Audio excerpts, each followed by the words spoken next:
el trabajo de tener un papelito, un esfero y la Biblia en la mano. Vamos a tomar todos los textos de la Biblia en esta mañana en cuanto al tema del santuario. No voy a tomar los libros del Espíritu de Profecía por ahora, porque quisiera primeramente tomarlo de la Biblia, todo lo que nos revela en cuanto al plan de redención en el santuario. Bien, primeramente vamos a comenzar haciendo la pregunta y la va a contestar la Biblia, ¿no? No la vamos a contestar nosotros, vamos a poner, la pregunta es así, ¿qué significa o qué es el Evangelio? ¿No? Muchos de nosotros se nos ha dicho que el Evangelio es las buenas nuevas de salvación. Eso es en tema teológico, no está mal. O sea, se puede decir que no es malo. Pero en sí, ¿qué es el Evangelio? ¿Alguien se ha preguntado en su mente qué mismo es el Evangelio? Y quisiera que ustedes me acompañen a abrir el libro de Apocalipsis, capítulo 1. El versículo 1 dice, vamos a Apocalipsis, capítulo 1, versículo 1. La pregunta es, ¿qué es el Evangelio? Y dice la Sagrada Escritura, no sé si la vamos a enfocar, pero dice así, la revelación de Jesucristo que Dios le dio para manifestar a sus siervos las cosas que deben suceder pronto, y la declaró enviándola por medio de su ángel a su siervo Juan. ¿Por qué he tomado este pasaje? En el libro Hechos de los Apóstoles, el Espíritu de Profecía señala que en el Apocalipsis se encuentran todos los libros de la Biblia. Y toda la Biblia, toda la Sagrada Escritura, es una revelación de Jesucristo. Entonces vamos a tomarlo por ahí. El Evangelio es la revelación de Cristo. Dicho sea de paso, veamos lo que dice el versículo 2 del mismo capítulo 1 de Apocalipsis. Dice, que ha dado testimonio. ¿Qué significa dar testimonio? Dar testimonio significa dar un veredicto de algo que se ha vivido, ¿no? Dar testimonio significa testificar de algo que se ha visto, se ha oído, se ha vivido. Entonces dice el apóstol Juan, el discípulo Juan que escribe el Apocalipsis, dice que ha dado testimonio de la palabra de Dios. Y escuchen lo que viene. Y del testimonio de Jesucristo y de todas las cosas que ha visto. En esto quiero concentrarme, porque dice que es la revelación de Cristo, y ahora el mismo apóstol Juan que escribe el Apocalipsis tiene uno de los evangelios escritos en la Biblia. ¿Y qué dice? Ha dado testimonio de la palabra de Dios y del testimonio de Jesucristo. Dicho sea de paso, en la Biblia, en la Sagrada Escritura, nos encontramos con 4 evangelios. Y si ustedes se han dado cuenta que estos 4 evangelios, lo único que hacen es narrar, dar testimonio del ministerio terrenal de Cristo, de lo que hizo Cristo en esta tierra. Desde cuando nació, desde cuando vino a este mundo como un bebé, hasta cuando se fue al santuario celestial, cuando se fue de esta tierra, ¿no? Y los discípulos son testigos. Y por eso que estos 4 evangelios relatan el testimonio o la revelación de Cristo. Y si enfocamos un momentito el santuario, quisiera que por favor me dieran enfocando el santuario, la puerta del santuario. Quisiera, vamos un momentito allí a esperar que nuestro hermano enfoque. Y en el santuario van a darse cuenta ustedes cuando entremos al estudio, no sé, nuestra hermana Susi, ¿no? Ella de pronto nos dé un poco más de información sobre esto. En el primer cuadro de la izquierda, en ese, vamos a ampliarlo, vamos a ampliar un poco. Ahí vemos en la puerta, en la entrada, 4 columnas sosteniendo las cortinas de la entrada de la puerta. Ya. ¿Y a qué representa estas 4 columnas? Estas 4 columnas están representados los 4 evangelios de Cristo, las 4 revelaciones de Cristo. Y ustedes me dirán, pero ¿cómo así? Vamos a ver en el Evangelio de Juan lo que dice. Vamos al capítulo 10 de Juan, del Evangelio de Juan. Vamos un momentito así. Capítulo 10 del Evangelio de Juan. Dice el versículo 1. Vamos a el versículo 1. Primeramente a leer capítulo 10, verso 1. Ok, dice así. De cierto os digo. Vamos al versículo 1. Ok. El que no entra por la puerta en el redil de las ovejas, sino que sube por otra parte, este es ladrón y salteador. ¿Pero a qué puerta se está refiriendo? Vamos ahora al versículo 7 del mismo capítulo. Vamos al verso 7. Dice el versículo 7, ¿no? Volvió pues Jesús a decirles, de cierto os digo, yo soy la puerta de las ovejas. Entonces, esa puerta del tabernáculo, ¿no? De la entrada al santuario, en este caso al tabernáculo, tenía 4 columnas y la puerta representa a Cristo. Y esas 4 columnas representan los 4 evangelios que son la revelación de Cristo. ¿Estamos entendiendo esto? Entonces dice, sigue diciendo, y todos los que antes de mí vinieron, ladrones son y salteadores, pero no los oyeron las ovejas. Sigue diciendo el verso 9, yo soy la puerta. El que por mí entrare será salvo, entrará y saldrá y hallará pastos. Entonces, volvemos a la figura del santuario. En el santuario, esta puerta que está señalando al lado oriental es Cristo. Y las 4 columnas que están sosteniendo la entrada, que significa la puerta, Cristo, estas 4 columnas representan los 4 evangelios. Entonces, para definir, el evangelio es la revelación de Cristo. Estos 4 evangelios lo único que hacen es revelarnos todo lo que hizo Cristo en esta tierra durante su ministerio terrenal. Eso es lo que significa el evangelio. El evangelio es la revelación de Cristo. ¿Ok? Bien, sigamos. Ahora vamos a ver en el Antiguo Testamento lo que los profetas decían acerca de este evangelio. Y quiero tomar uno de los profetas que más habla del ministerio de Cristo en esta tierra, es el profeta Isaías. Quiero llevarles al libro de Isaías, capítulo 42, versículos 1 al 9. Que el profeta Isaías lo estaba mostrando al pueblo de Israel quién sería el Mesías. Veamos lo que dice entonces Isaías, capítulo 42, versículos del 1 al 9. ¿Cómo dice el título?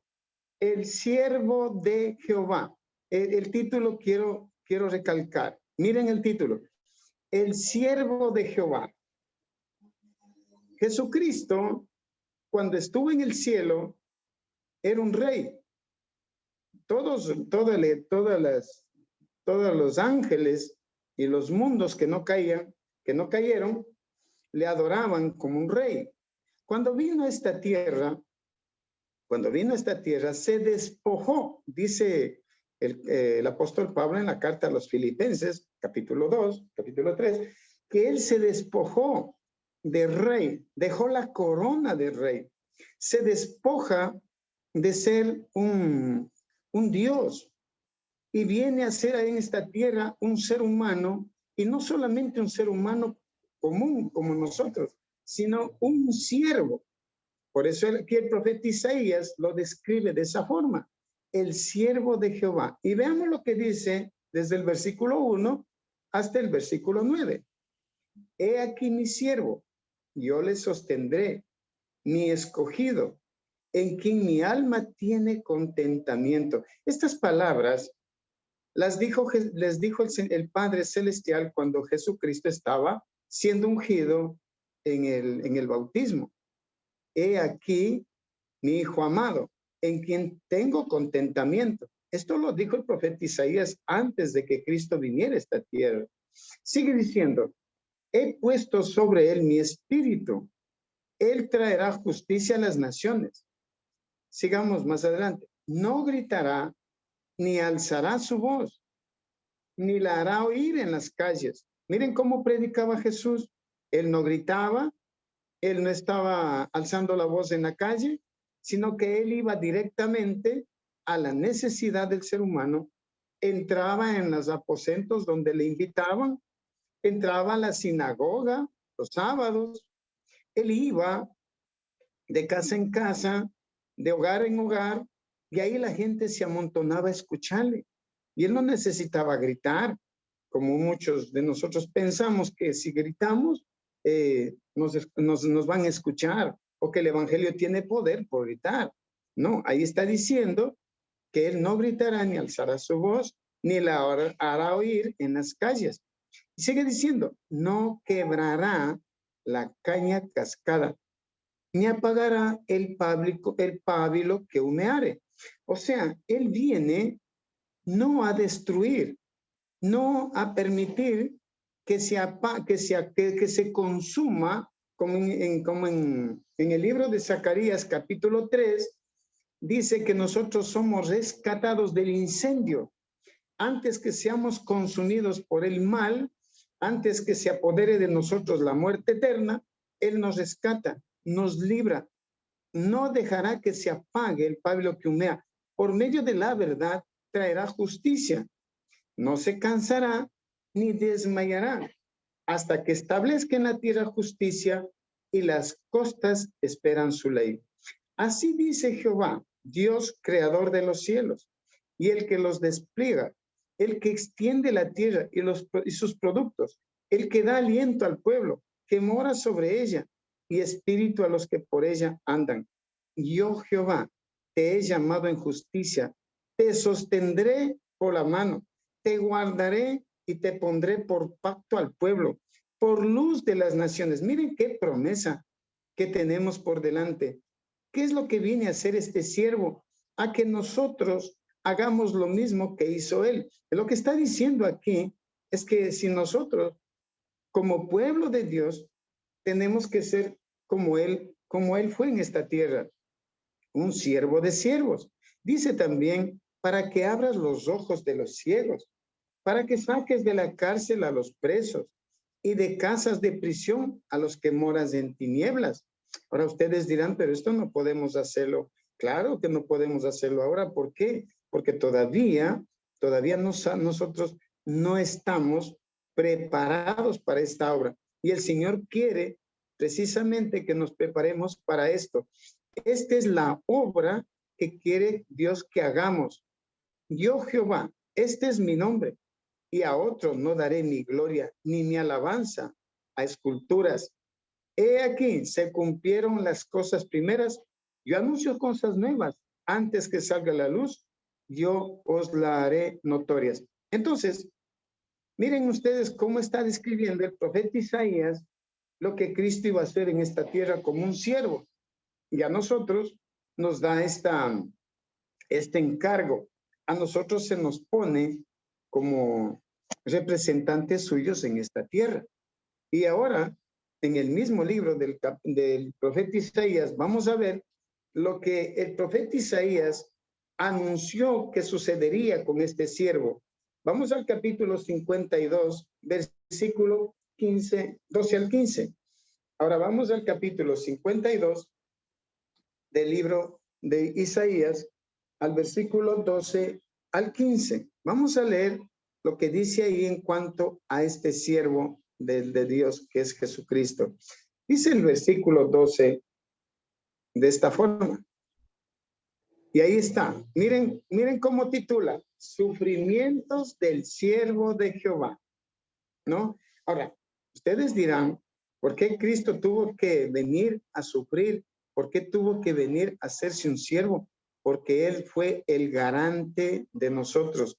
Él tuvo que rebajarse al punto donde yo estaba caído. Si Él no llega, si esta escalera, que la que vio Jacob representa a Cristo, si esta escalera le hubiese faltado un peldaño para llegar hasta mí, yo no hubiese sido salvo. Y este peldaño que le está quitando a la escalera el diablo es la divinidad y la humanidad de Cristo. En otras palabras, no quiere el diablo que Jesucristo sea para nosotros un ser humano como igual a nosotros para poder vencer al pecado. Él no quiere, el diablo, que entendamos que este siervo se humilló tanto para nosotros poder ser rescatados. Y a nosotros se nos dice que tendremos que pasar por la misma escuela que pasó Jesús. Dice el versículo 2 entonces, creo que estamos en el versículo 13, ¿no? Dice, porque no saldréis apresurados, ni iréis huyendo, porque Jehová irá delante de vosotros y os congregará el Dios de Israel. Y en la versión mía, en mi versión, está este título desde el versículo 12. Bueno, vamos al verso 13 hasta el 15. Miren lo que dice. He aquí, mi siervo será prosperado, será engrandecido y exaltado, y será puesto muy en alto. Pero, primeramente, para lograr esto, para que él sea nuevamente coronado como rey, primeramente tenía que venir a ser siervo y morar en medio del campamento. Y allá es donde nos vamos a dirigir en el estudio. Él tiene que morar junto a nosotros, en medio de nosotros. ¿Y cómo se asombraron de ti muchos? De tal manera fue desfigurado de los hombres su parecer y su hermosura, más que de la de los hijos de los hombres. O sea, Jesucristo no tuvo un atractivo físico para que nosotros lo vayamos a desear, dice el profeta. Entonces dice el versículo 15, así asombrará, vamos más adelante, así asombrará más que la de los hijos de los hombres, ¿no? Así asombrará él a muchas naciones. Los reyes cerrarán ante él la boca, porque verán lo que nunca les fue contado y entenderán lo que jamás habían oído.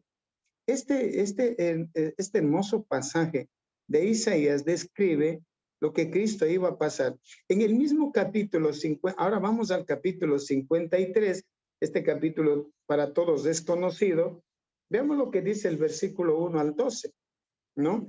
Isaías 53 ahora, desde el versículo 1, miren los sufrimientos de que Cristo iba a pasar. Todo esto estaba revelado porque el evangelio es la revelación de Cristo. Y aquí pregunta, ahí comienza una pregunta.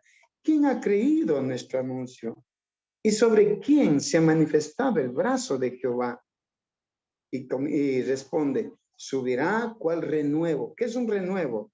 Un renuevo es una planta que se renueva, que por ejemplo cuando podamos un arbolito y va saliendo un tallito, eso es un renuevo. Jesucristo está manifestado aquí como un renuevo delante de él y como raíz de tierra seca. No hay parecer en él, o sea, ni hermosura. Le veremos más sin atractivo para que no le deseemos. Esto es lo que describe el profeta Isaías. Miren, Adán, hasta qué punto Jesucristo toma la naturaleza humana. Ni siquiera como cuando el pueblo de Israel pidió un rey, ¿no? Y cuando el pueblo de Israel pidió un rey, rapidito escogieron a Saúl porque dice que era el más hermoso, el más alto, él tenía el mejor, buen parecido. Y bueno, el ser humano mira lo que está delante de sus ojos. Y Cristo se humilla tanto que ni siquiera tenía atractivo para que no le deseemos. Despreciado y desechado entre los hombres, varón de dolores, experimentado en quebranto. Más adelantito, por favor, vamos a subir un poco más porque estoy siguiendo en la pantalla. Dice así, despreciado y desechado entre los hombres, varón de dolores, experimentado en quebranto, como que escondimos de él el rostro. Fue menospreciado y no lo estimamos. Aquí me hace pensar en lo que dice el apóstol Juan en el Evangelio. Dice que la luz vino al mundo. Esto está en el Evangelio de Juan capítulo 3, versículo 18 y 19, donde dice que la luz vino al mundo y nosotros amamos más las tinieblas que la luz. Y esta es la condenación, dice, que los hombres amaron más las tinieblas que la luz. Es igual a lo que dice aquí. Y como que escondimos de él el rostro, fue menospreciado y no estimamos este plan de redención, lo que hizo Cristo por nosotros. Si nosotros apreciáramos debidamente, imaginando todo lo que Cristo vino a pasar en esta tierra durante 33 años y medio, ¿no? Que el diablo en ese tiempo, en ese periodo de tiempo, se esforzó por destruir a Cristo desde su niñez, ¿no? Entró en un combate cuerpo a cuerpo con Cristo y desde su niñez trató de destruirlo. Y cuando Cristo entra en el ministerio, terrenal, ¿no? Después de estar en el campamento junto a nosotros, el diablo lo trata de destruir, ¿no? Culpándole de que todo lo que hacía era por el espíritu de Belcebú. Los mismos líderes religiosos lo acusaban de que lo que hacía era la obra del diablo. Lo acusaban de ser blasfemo. Bueno, imaginémonos todo el trato que recibió Cristo, ¿no? Y no lo estimamos. La misma gente que recibió muchas veces beneficios, estaban en la plaza, en el pretorio de Pilato esa mañana, gritando, incentivado por los líderes religiosos, crucifícale, crucifícale. Y eso es lo que dice el desierto de las gentes, ¿no? No lo estimamos. En nosotros pasa lo mismo, hermanos. Nosotros dice, bueno, es que ver el trato que le dio en la nación judía, qué horror, qué tremendo. Pero nosotros, cuando no estimamos este gran plan de redención y vivimos descuidadamente, sin importarnos, estamos haciendo lo mismo. Y mire lo que dice más adelante. Ciertamente Él, o sea, Cristo, llevó nuestras enfermedades, sufrió nuestros dolores, porque él se puso como garante, ¿no? Y nosotros le tuvimos por azotado por Dios, herido por Dios y abatido. Mas Él fue herido por nuestras rebeliones, molido por nuestros pecados, y el castigo de nuestra paz fue sobre Él, y por su llaga nosotros fuimos curados. Y todos nosotros nos descarriamos como ovejas, cada cual se apartó por su camino, mas Jehová cargó en él el pecado de todos nosotros. Angustiado él y afligido no abrió su boca, como cordero fue llevado al matadero, y como oveja delante de sus trasquiladores, e enmudeció y no abrió su boca. Por cárcel y por juicio fue quitado. Y su generación, ¿quién la contará? Hermanos, en Apocalipsis capítulo 7, versículo 9, dice que hay una gran multitud, la cual nadie puede contar, de todas las tribus, naciones y lenguas, rescatados por este gran sacrificio que hizo Cristo, por esta labor de transformarse en siervo, tanto así que fue sometido al ultraje, al maltrato, a la herida de la muerte, al calvario. Imaginémonos todo lo que el diablo debe haberle hecho, ¿no? Porque no siquiera tenemos idea de cómo el diablo torturó a Cristo durante las 6 horas que él estuvo siendo condenado, ¿no? 2 veces fue latigueado, destrozado su cuerpo, cortado con los azotes, ¿no? En esa espalda lacerada pusieron una cruz para que lo cargara, más de 1 hora de camino, y una carretera empinada sin siquiera ser asfaltada, entre huecos, entre rocas, cargado una cruz y esos golpes. Imaginemos eso, ¿no? Y él sí dice, aparte de eso, el Calvario mismo, ¿no? Pero aún así, él menosprecia la cruz. ¿Por qué menosprecia la cruz? Porque nos ve a nosotros liberados de la maldición del pecado. Él mira a la gran multitud que producto del sacrificio que está haciendo sería rescatada. Y eso le impulsó a seguir. Y eso dice el apóstol Pablo en su carta a los Hebreos, en el capítulo 12, versículo 1 y 2. Entonces dice, y se dispuso con los impíos su sepultura, mas con los ricos fue su muerte. Aunque nunca hizo maldad, ni hubo engaño en su boca. Claro, él era perfecto, ¿no? La ofrenda perfecta que tenía que ser puesta sobre el altar.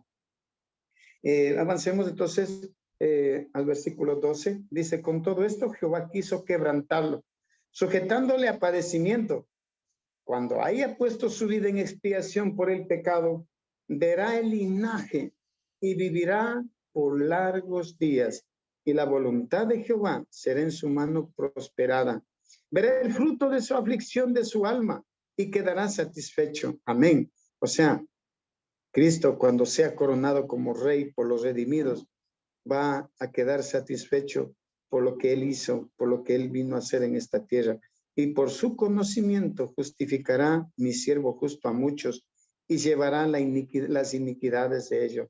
Por tanto, yo le daré parte con los grandes y con los fuertes repartirá despojos, por cuanto derramó su vida hasta la muerte y fue contado con los pecadores, habiendo él llevado el pecado de muchos y orado por los transgresores. Esto es lo que declara el profeta Isaías en cuanto al ministerio de Cristo, lo que iba a hacer en esta tierra como ofrenda por el sacrificio por el pecado. Entonces, ¿qué es el evangelio? El evangelio es la revelación de Cristo. Es lo que los profetas, en este caso Isaías, Jeremías, Ezequiel, Daniel, revelan lo que Cristo venía a hacer en esta tierra. El evangelio es la revelación de Cristo dentro del plan de la redención. Bueno, quisiera entonces hasta ahí entender lo que significa el evangelio. Ahora bien, vamos a pasar un poquito más, avancemos. El evangelio tiene dos ministerios y esto ya lo hemos dicho antes. ¿Cuáles son los dos ministerios en el cual está revelado el evangelio de Cristo? El ministerio terrenal y el ministerio celestial. Ahora, ¿qué es el ministerio terrenal? ¿Qué significa el ministerio terrenal? ¿Dónde se ejecuta el ministerio terrenal? ¿Dónde se trabaja el ministerio terrenal? ¿Dónde se lo revela? ¿Dónde se elabora? Vamos nuevamente a enfocar el santuario, pero ahora quisiera que lo enfocáramos el santuario en medio de todo el campamento de Israel. Tenemos por ahí una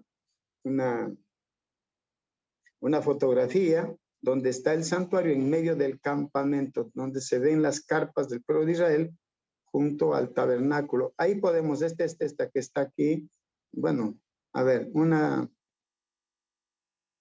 esa que de aquí está, ahí a la izquierda, exactamente, vamos a eso, ¿ok? A ver, vamos a enfocarla un poco más y veamos. Vamos a ampliarla un poco la fotografía, ¿ok? O hay otra más, es esa, queridos hermanos. Muy bien, esa está mucho más clara, más didáctica. A ver, vamos un poco a ampliar esta fotografía. Presten atención a lo que vamos ahora a entrar en tema de estudio ya más a fondo. El Evangelio de Cristo tiene dos ministerios, tanto el ministerio terrenal como el celestial. ¿Por qué? Porque la ley de Dios, demanda del pecador obediencia perpetua y perfecta. Anoten esto. La ley de Dios demanda del pecador obediencia perfecta y perpetua. Y esto lo podemos encontrar en Romanos capítulo 2, versículo 13. Quisiera ese cuadrito del santuario enfocarlo más amplio, que abarque toda la pantalla para que podamos distinguirlo mucho mejor. Vamos a abrir el libro de Romanos, capítulo 2, versículo 13. ¿Ok? A ver, vamos al libro de Romanos, capítulo 2, verso 13. Ok, dice el texto. A ver, estoy en Romanos 1, permítame. Dice el texto así: porque no son los oidores de la ley los justos ante Dios, sino los hacedores de la ley serán justificados. Bueno, si no le entendemos muy bien este texto, vamos a ver otro pasaje que nos aclare mucho mejor.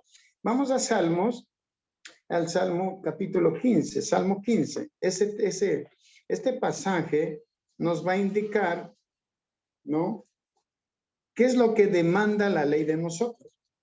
Salmos capítulo 15, yo creo que todos lo conocen. Salmo 15, del 1 al 5, este salmo, dicho sea de paso, es el más corto de todos los salmos. Salmo 15 dice, Jehová, ¿quién habitará en tu tabernáculo? Hace la pregunta. ¿Quién morará en tu santo monte? ¿En tu monte santo? Y la respuesta es, el que anda en integridad y hace justicia. Habla verdad en su corazón. El que no calumnia con su lengua, ni hace mal a su prójimo, ni admite reproche alguno contra su vecino. Aquel cuyos ojos el vil es menospreciado, pero honra a los que temen a Jehová. El que aún jurando en daño suyo, no por eso cambia. Quien su dinero no dio a intereses, ni contra el inocente admitió soborno. El que hace estas cosas no caerá jamás. ¿Qué es lo que demanda la ley de nosotros? Una obediencia perfecta y perpetua. Cuando entremos más a fondo al estudio del santuario, vamos a ver en qué parte del santuario podemos realizar esta obra. Podemos nosotros trabajar este proceso, ¿no? Todavía no vamos allí, pero vamos a enfocar el santuario. Vamos a enfocar nuevamente al santuario. Quiero que presten atención aquí. Esta fotografía. Miren ustedes que el santuario está en medio del campamento de Israel.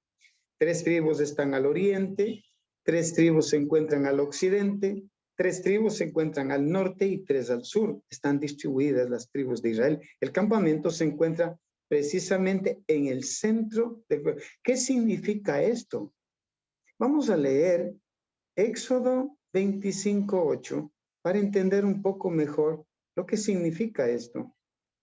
Vamos al libro de Éxodo, capítulo 25,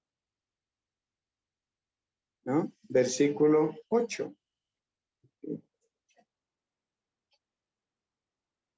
Ahora voy un poco más despacio para que no se apresuren con la escritura. Bien. Éxodo 25:8 dice, presten atención, y harán un santuario para mí, coma, y habitaré en medio de ellos. ¿Cuál era el propósito de que la construcción del santuario esté en la mitad, en medio del campamento? Yo habitaré en medio de ellos.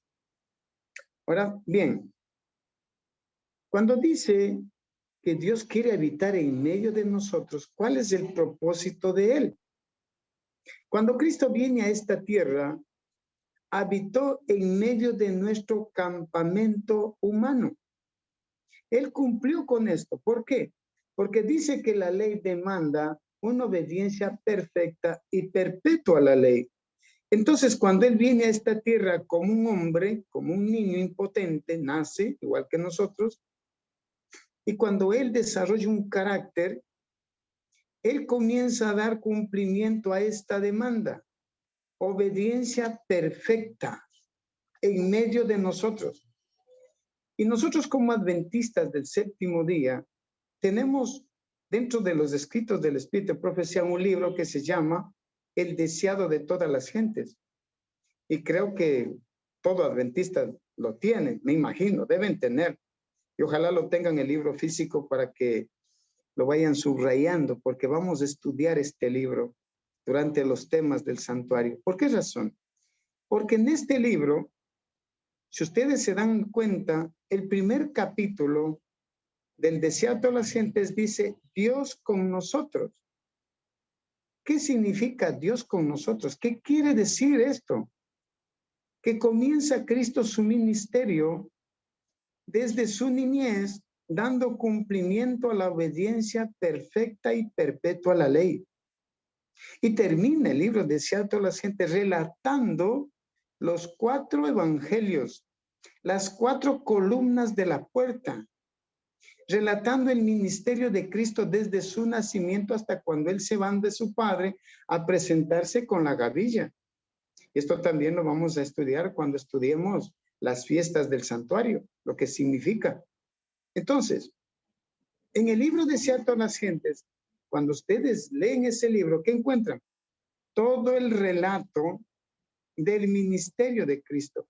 Este es el evangelio, la revelación de Cristo. Y en el libro de Cierto a las Gentes van a encontrar ustedes todo lo que Cristo hace desde que nace en esta tierra, desde que él vive en medio del campamento humano. El tabernáculo de reunión significaba que Cristo iba a morar como un hombre dentro, en medio de nuestro campamento. Entonces, el mensaje del santuario dentro del plan de redención comienza con esta declaración de Cristo morando en medio de nosotros, en medio de nuestro campamento. ¿Y por qué razón? Porque la ley requiere una obediencia. Entonces, quiero que ustedes presten atención lo que dice aquí Romanos 10:13, ¿no? ¿Qué dice Romanos 10:13? Vamos a leer ahí, por favor. ¿Qué dice Romanos 10:13 y Hebreos 11:6? Vamos a leer. Si podemos, vamos a tomar la Biblia, ¿no? Romanos capítulo 13. Vamos a Romanos 13. Ok. Versículo 10. El amor no hace mal al prójimo. Así que el cumplimiento de la ley es el amor. Para que Cristo desarrolle amor por nosotros, debía él dar cumplimiento a la ley. ¿Qué es lo que pasa con nosotros? ¿Por qué no desarrollamos el amor de Dios en nosotros? Porque todavía no estamos en una obediencia perfecta a la ley.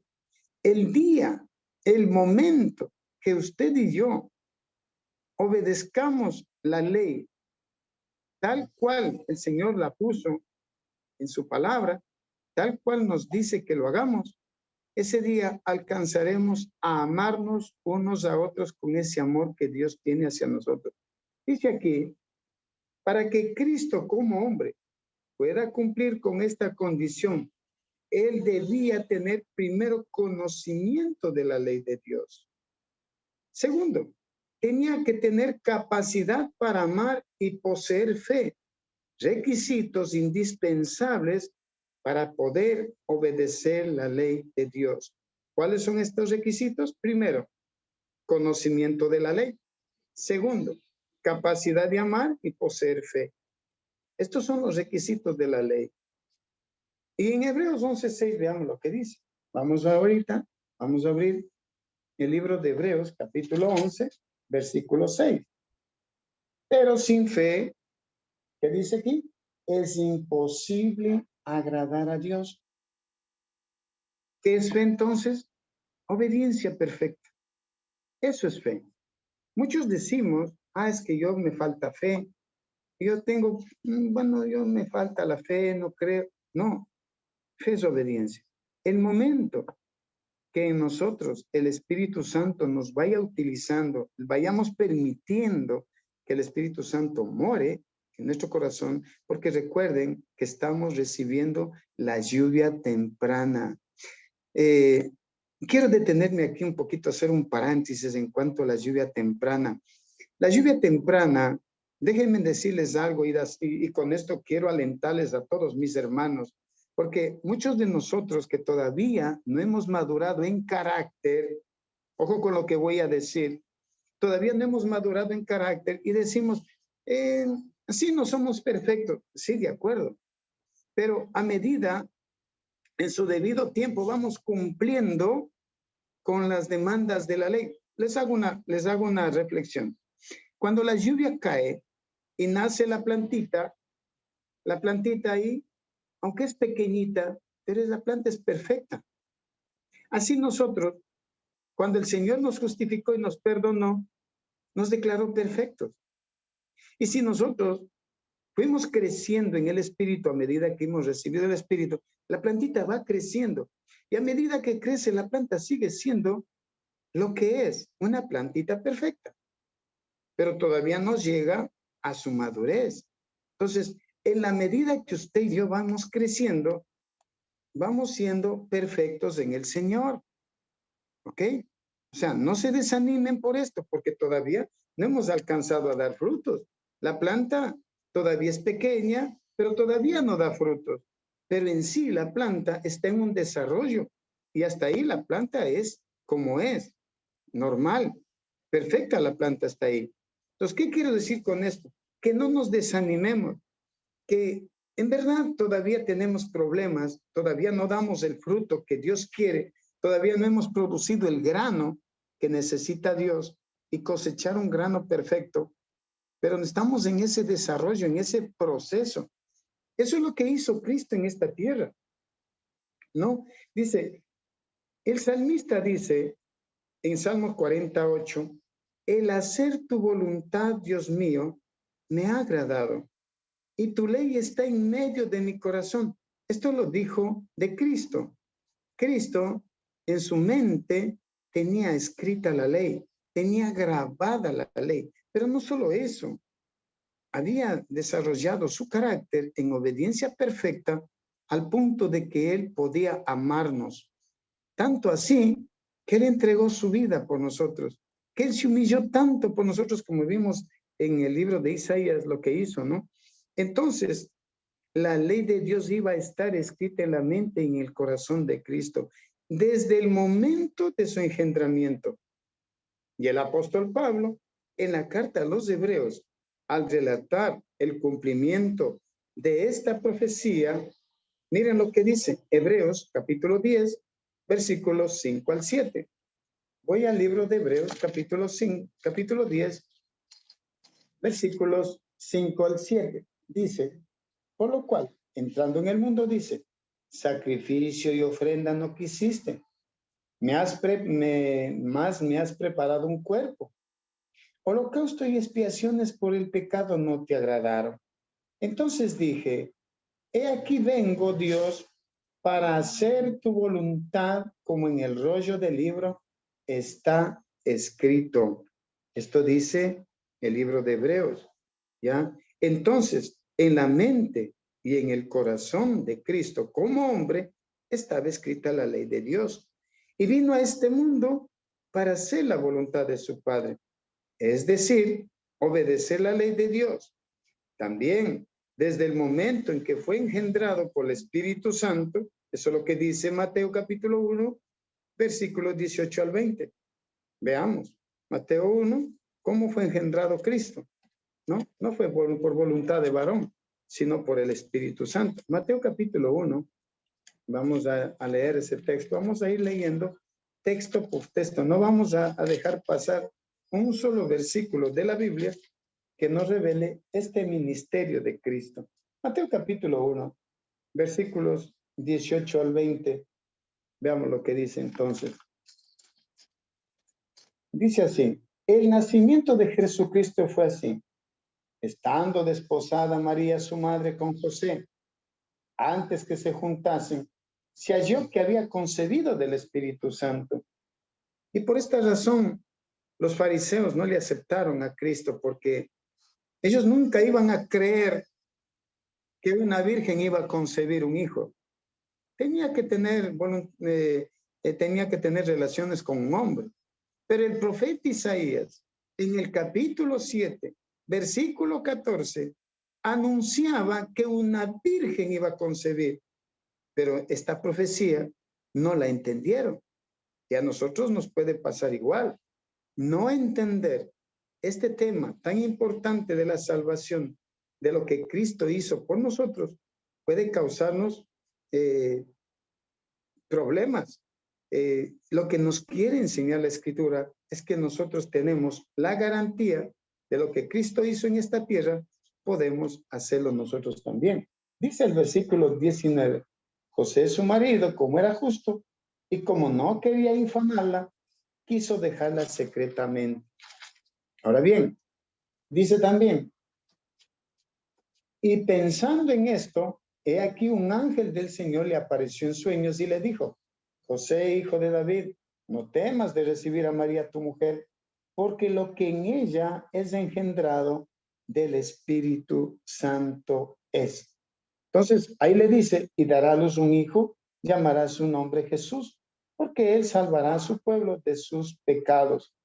Ya, entonces, tomen en cuenta que el profeta Isaías lo estaba anunciando, ya, y mire lo que dice el versículo 23, 22 y 23. Todo esto aconteció para que se cumpliese lo dicho por el Señor por medio del profeta Isaías cuando dijo, he aquí, una virgen concebirá y dará a luz un hijo y llamará su nombre Emmanuel, que significa, que traducido, significa Dios con nosotros, Dios en medio de nuestro campamento. Ahí está la expresión de Isaías. El campamento nuestro necesitaba tener el santuario de Dios. Cristo como nuestro, en este caso, nuestro sustituto y garante, tenía que estar en medio de nosotros. ¿Para qué? Para cumplir con esta demanda de la obediencia a la ley. Entonces sigue diciendo, fue dotado del amor, del don del amor y de la fe, para que pueda obedecer la ley de Dios. Por eso está escrito que Él nos amó, como había amado a los suyos que estaban en el mundo. Los amó hasta el fin, dice el Evangelio de Juan, capítulo 13, verso 1. Como en Cristo estaba escrita la ley y poseía el don del amor y la fe, desde que nació ejerció estos dones, que se manifestaron en actos de obediencia, como leemos en Lucas 2:51. Vamos a leer Lucas 2:51 para ver lo que nos confirma. Lucas 2:51 dice que él se sometió a sus padres. Vamos a leer ese texto, porque él cumplió la ley, ¿no? Cumplió el mandamiento. Y cuando dice Lucas 2:51, a ver, vamos allí al texto. Y descendió con ellos y volvió a Nazaret y estaba sujeto a ellos. ¿Qué hizo Jesús? Estaba sujeto a ellos, significa que él estaba en obediencia a la ley. Honra a tu padre y a tu madre. Y descendió con ellos, ¿no? Donde nos habla del cumplimiento del quinto mandamiento de la ley. Y antes de morir, recuerden, ahora, antes de morir, Cristo sabía que su madre estaba viuda, porque en las bodas de Canaán, cuando él fue invitado a las bodas de Canaán, 2 meses antes de la invitación que le hicieran a Jesús en las bodas de Canaán, al inicio de su ministerio, José, el marido de María, había muerto, el esposo de María, había muerto. Entonces, cuando él comienza su ministerio, prácticamente María quedó sola. Y en el Calvario, él sabía que su madre iba a quedarse sola sin su hijo, y por esta razón le encarga a Juan que cuide de su madre. A su vez le dice a María, ahí tienes a tu hijo, ¿no? Entonces, desde esa hora, Juan cuidó de María y María cuidó de Juan. Entonces, se preocupó de que su madre no quedara sola y abandonada. Mire, aún en el Calvario, qué amor, qué misericordia del Señor, ¿no? Al iniciar su ministerio terrenal también dijo así, no penséis que he venido para abrogar la ley o los profetas. Y esto está en Mateo 5:17. No he venido para abrogar, sino para cumplir. Cristo nos dice que vino para llenar la medida de lo que requiere la ley, que es una obediencia perfecta y dar un ejemplo de conformidad perfecta con la voluntad de Dios. Así Cristo refuta la acusación que los hombres hacen de que él violó la ley de Dios. La misión de Cristo en este mundo consistió en vindicar los sagrados derechos de la ley de Dios. Si la ley de Dios hubiese podido cambiarse o abrogarse, Cristo no había necesitado sufrir las consecuencias de nuestra transgresión. Entonces, aquí llegamos a la conclusión aquí. ¿Por qué? ¿Por qué dijo Dios, háganme un santuario, yo quiero habitar en medio de ustedes? Precisamente para dar cumplimiento a la primer demanda de la ley. Una vez que Él cumple con esta demanda de una obediencia perfecta y perpetua, nos imputa a nosotros esa obediencia. Y a nosotros nos presenta el Señor Jesucristo delante del Padre como si nunca hubiésemos pecado. Miren ustedes, esta se llama justicia imputada. ¿Dónde la recibimos? ¿Cuándo la recibimos? Bueno, vamos a ver en el siguiente paso. Ahora, Cristo, una vez que cumple con la obediencia perfecta a la ley, ahora entra al atrio. Cristo entra al atrio como Cordero de Dios, como el Cordero inmolado de Dios, porque el apóstol Juan, el profeta Juan el Bautista lo declara. He aquí el Cordero de Dios que quita el pecado del mundo. También la otra demanda de la ley es que el pecador tenía que pagar con su sangre, ¿no? Esta es la otra demanda. Por eso, ahora Cristo entra al atrio, al santuario terrenal, por así decirlo. Y el mueble que vemos ahí, el altar del sacrificio, representa el Calvario. Entonces, dice aquí, en Romanos 6:23, ustedes conocen este pasaje, la paga del pecado es muerte. Esto demanda la ley. Cristo, al venir a este planeta Tierra como un hombre, se constituyó en nuestro pariente próximo más cercano. Él no se avergüenza de llamarnos hermanos. Imagínense el título que nos da, hermanos de Cristo, a todos aquellos que aceptan este sacrificio expiatorio. Y como por el pecado de Adán, toda la raza humana tiene una deuda impagable, no comprendemos la enormidad de nuestra deuda. No reconocemos que somos impotentes para pagar esta deuda y que estamos reducidos a la miseria y bajo la condenación de la ley, que es la muerte segunda. Cristo, como nuestro pariente próximo y más cercano, asumió la responsabilidad de pagar una deuda que no había contraído. Esta deuda lo pagó un 14 de abril del año 31 por nosotros. Esto lo veremos, la fecha exacta cuando Cristo muere, en las fiestas que fueron dadas al pueblo de Israel. El 14 de abril, entonces, el año 31, en el huerto del Getsemaní, Cristo, como nuestro pariente próximo y más cercano y garante del hombre, tomó la decisión de pagar esta deuda impagable para nosotros. Y veamos lo que hace. Yo quisiera que, lamentablemente no tengo el libro de aquí, el desear a todas las gentes, y como les dije, todo vamos a ver en la Biblia. No voy a tomar el espíritu de profecía, porque primeramente no estoy acá en Santo Domingo, estoy acá en el Coca, y no vine pues con todos los libros, solamente traje pocos.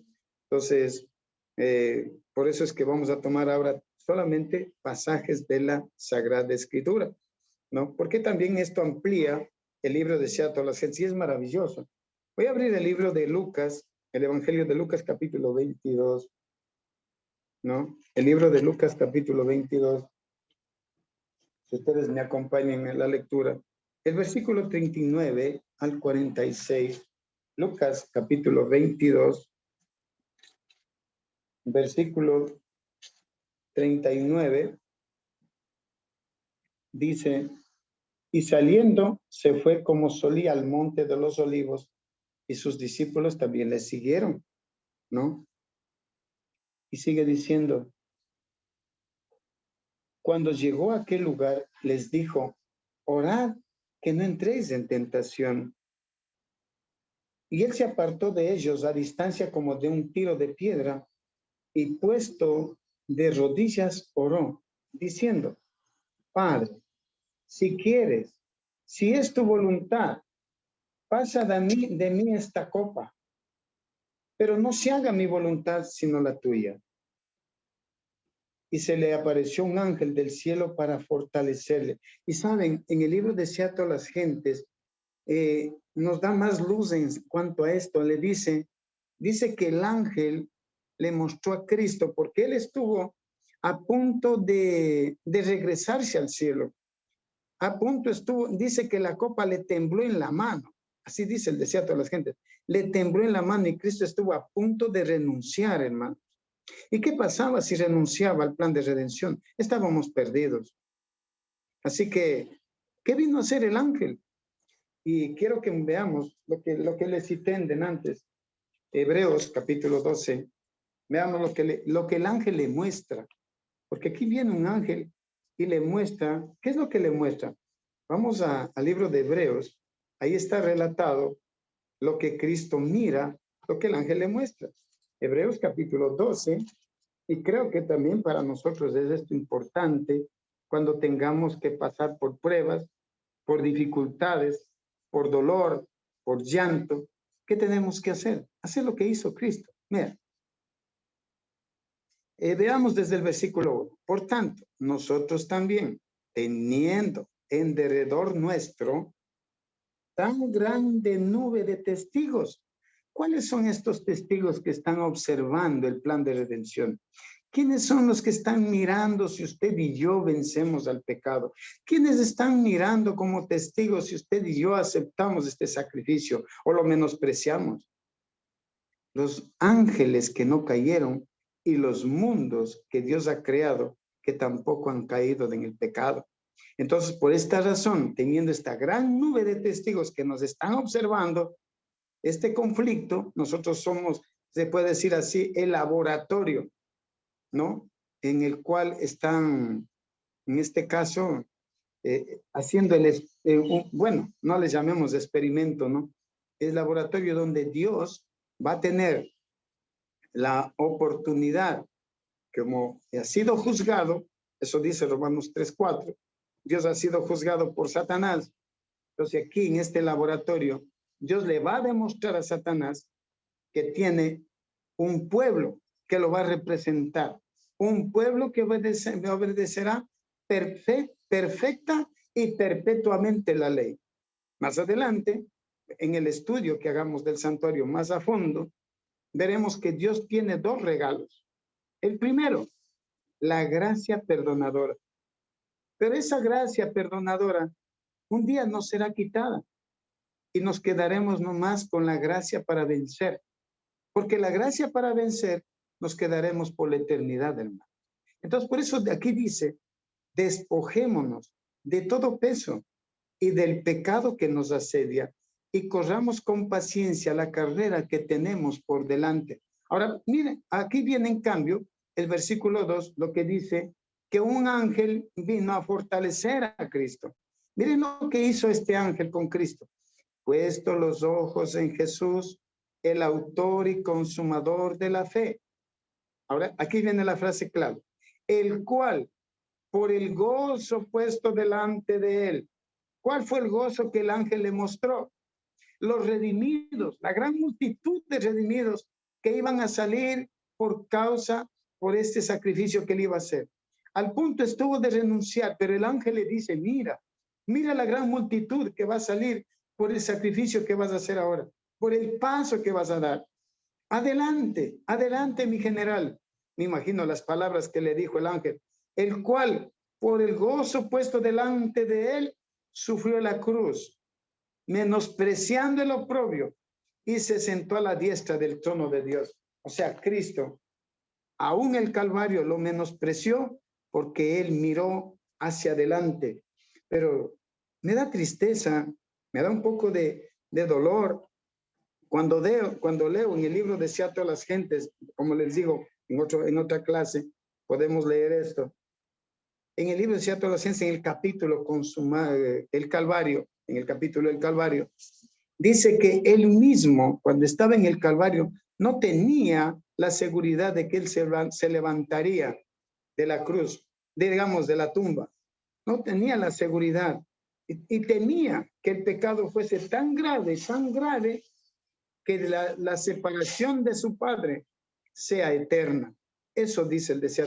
Y eso le provocó a Cristo una agonía, una desesperación,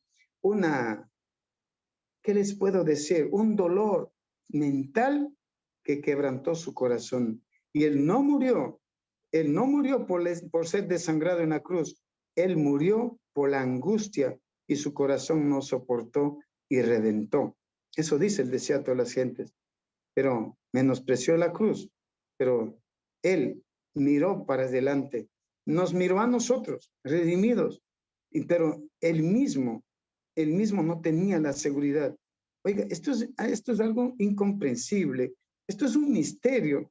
Por eso es que el misterio de la cruz para muchos es locura, pero para nosotros es la revelación de Dios.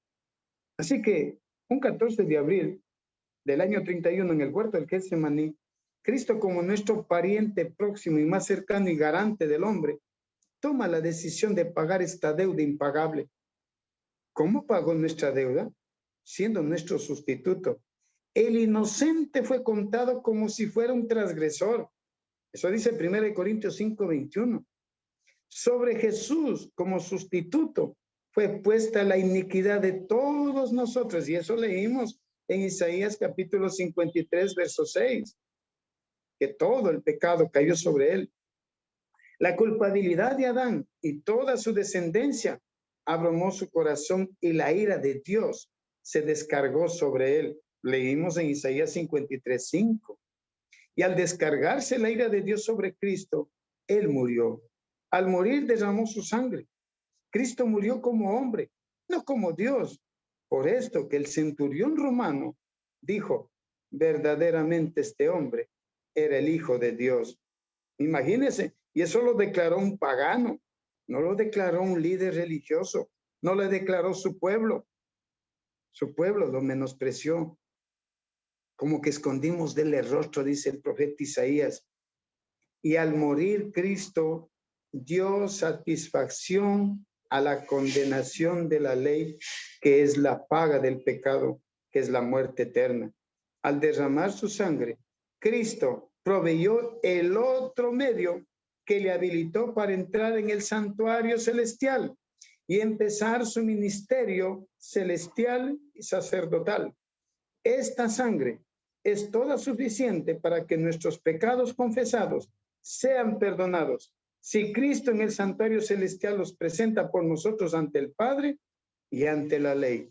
Queridos hermanos, voy a leer el último texto de la Biblia.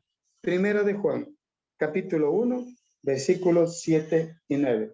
Vamos ahí a Primera de Juan con este texto. Voy a terminar. No quiero alargarnos mucho porque sabemos que si nos alargamos de más, ustedes van a terminar cansados y yo tampoco quiero eso. Primera de Juan, capítulo 1. Miren lo que dice. Y quiero concentrarme en el versículo 9, ¿no? Pero vamos a leer. Primera de Juan 1:7 dice, pero si andamos en luz, como Él está en luz, tenemos comunión unos con otros. ¿Por qué? ¿Por qué no tenemos comunión unos con otros? Porque no andamos todavía en luz. La sangre de Jesucristo, su Hijo, nos limpia de todo pecado. Si decimos que no tenemos pecado, nos engañamos a nosotros mismos y la verdad no está en nosotros. O sea, todavía somos una planta que estamos creciendo, pero no tenemos todavía un fruto. Todavía no hemos madurado en el carácter. Pero tengan fe, hermanos, tengamos fe que llegaremos, porque todavía somos una planta tierna. Todavía no hemos llegado a ser una planta fuerte para poder desarrollar un fruto. Y tengamos la esperanza. Si miramos a Jesús, el autor y consumador de nuestra fe, como dice Hebreos 12:1, lograremos. Y miren, versículo 9. Si confesamos nuestros pecados, Él es fiel y justo para perdonar nuestros pecados. Y eso se da en el atrio. Si confesamos nuestros pecados, Él es fiel y justo para perdonar nuestros pecados. Eso se da en el atrio, pero en el lugar santo y en el lugar santísimo nos da la oportunidad de limpiarnos de toda maldad, de perfeccionar nuestro carácter. Así que, mis hermanos, el santuario está revelando el plan de la redención, pero recordemos que comienza por Cristo en medio del campamento para dar cumplimiento a la primera demanda, que es una obediencia perfecta y perpetua a la ley, y la segunda demanda en el atrio derrama su sangre por nosotros. Muchas gracias, queridos hermanos, que Dios me los bendiga.